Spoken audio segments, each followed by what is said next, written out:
मृत्युञ्जयाय रुद्राय नीलकण्ठाय शम्भवे अमृतेशाय शर्वाय महादेवाय ते नमः। नमस्तेऽस्तु भगवन् विश्वेश्वराय महादेवाय त्र्यम्बकाय त्रिपुरान्तकाय त्रिकाग्निकालाय कालाग्निरुद्राय नीलकण्ठाय मृत्युञ्जयाय सर्वेश्वराय सदाशिवाय श्रीमान् महादेवाय नमः। ॐ नमः शम्भवाय च मयोभवाय च नमः शङ्कराय च मयस्कराय च नमः शिवाय च शिवतराय च।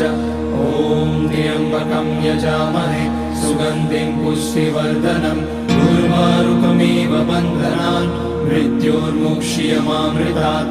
नागेन्द्रहाराय त्रिलोचनाय भस्माकराय महेश्वराय नित्याय शुद्धाय दिगम्बराय तस्मै नकाराय नमः।